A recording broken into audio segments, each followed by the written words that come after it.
I'm on the UK press launch for the BYD Sealion 7.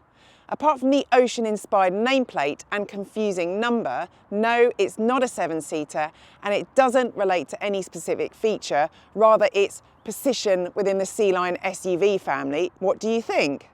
If I'm honest, it looks a bit like a Tesla Model Y, its direct rival. And like that car, it is a combo of high performance, innovative tech and SUV design that consumers demand nowadays, according to BYD. It also competes with the Hyundai Ioniq 5 and Kia EV6. So let's see how it stacks up.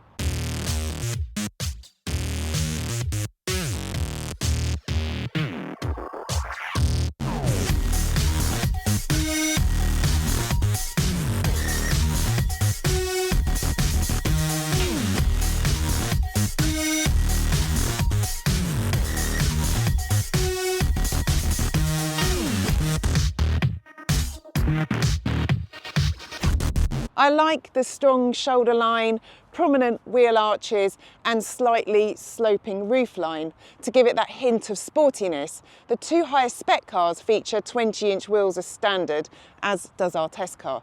There's neat detailing in the hidden door handles and the double U-shaped LED headlights that also house the repeaters and subtle ducktail rear spoiler. Interestingly, it's penned by ex-Alfa Romeo design guru Wolfgang Egger, who has a studio of 1,000 designers. Makes you wonder what they do all day, right?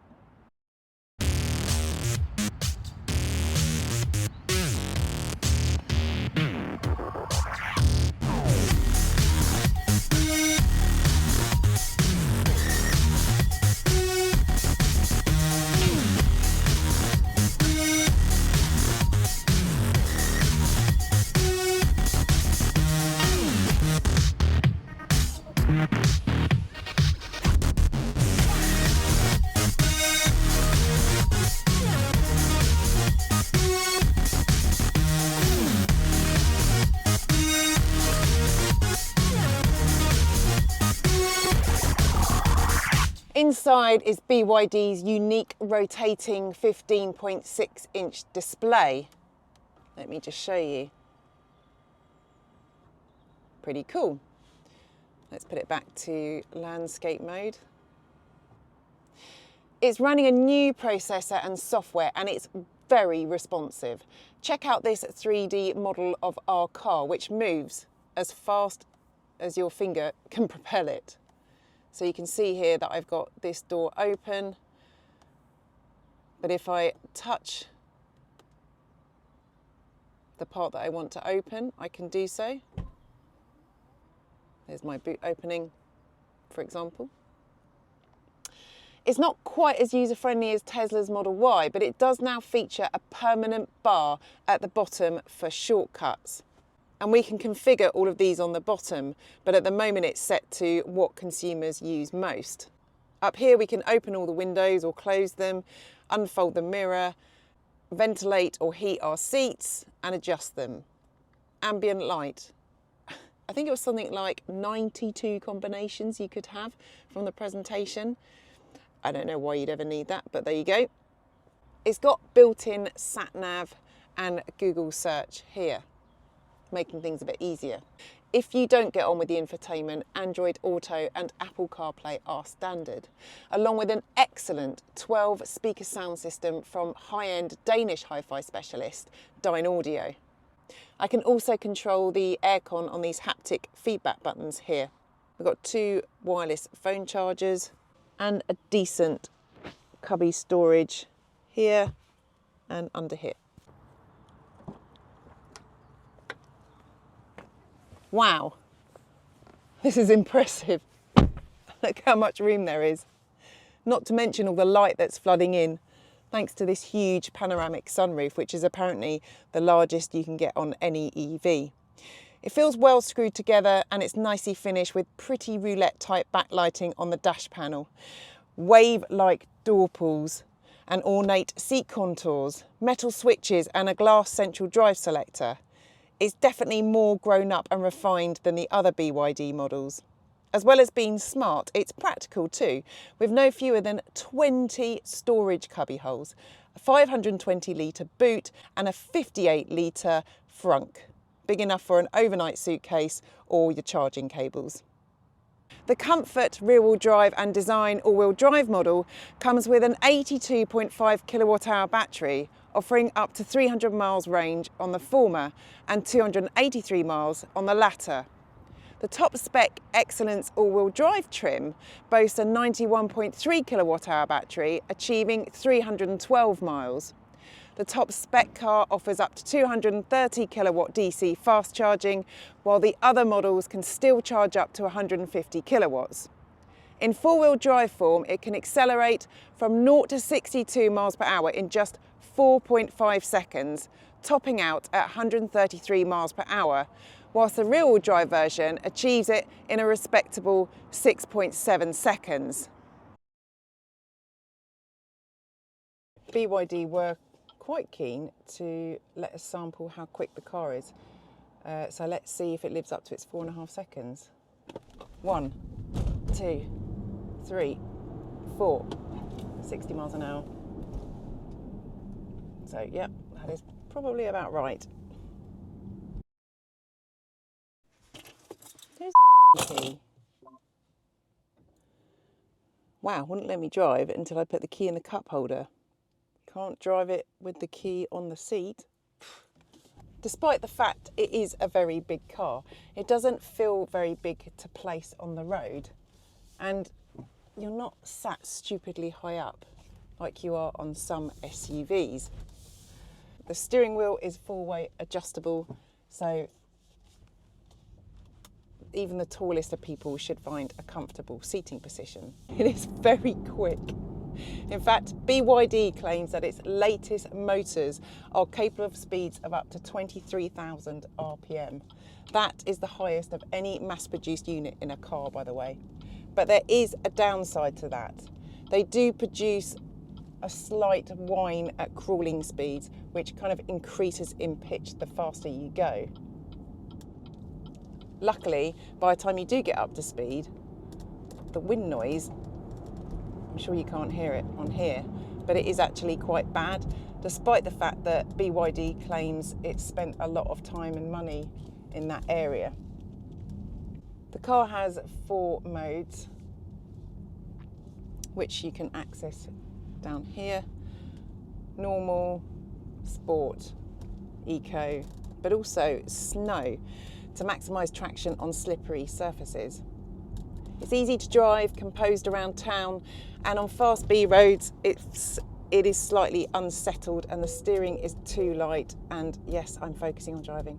The steering is too light, and the suspension, which they boast of being double wishbone at the front and multi-link rear axle, definitely needs retuning.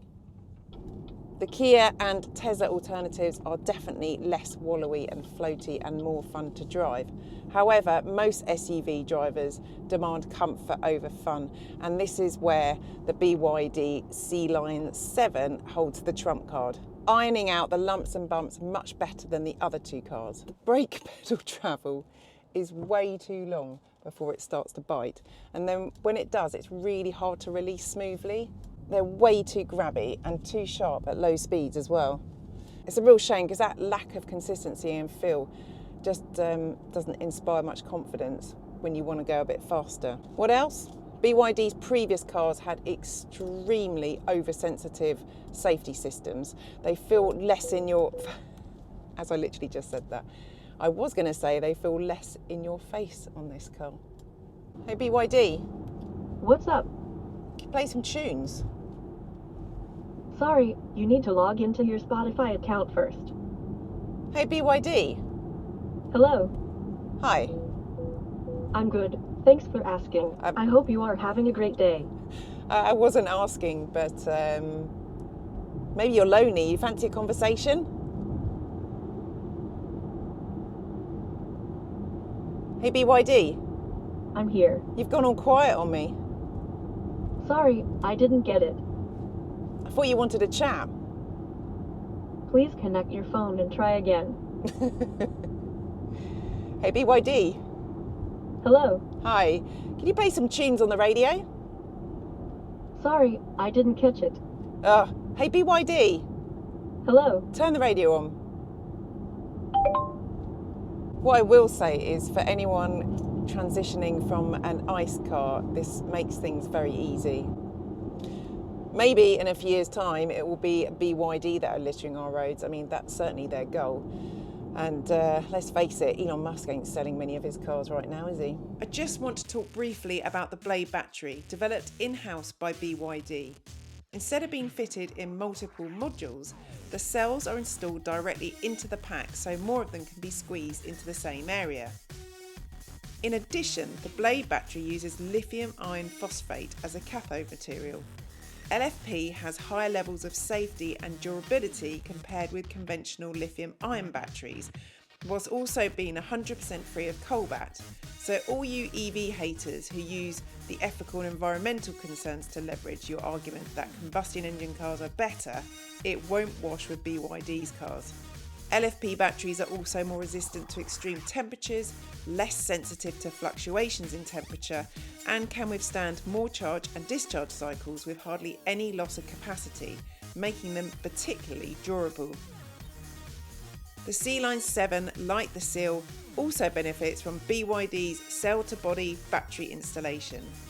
Instead of a traditional layout like most EVs, CTB integrates the Blade battery into the entire vehicle structure, with the top cover of the pack also acting as the floor of the passenger compartment.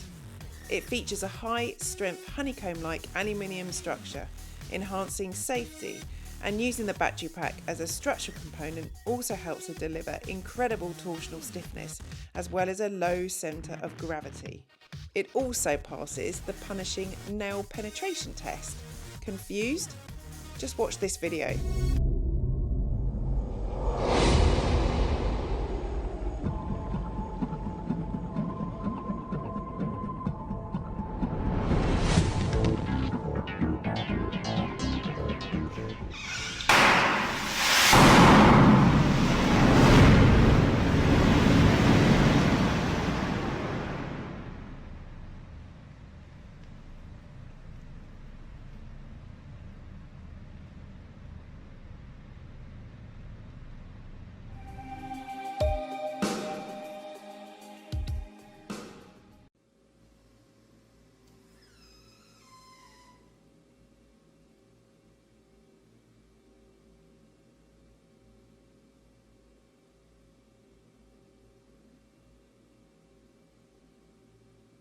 It also withstood being crushed, bent, heated in an oven to 300 degrees Celsius and overloaded by 260%.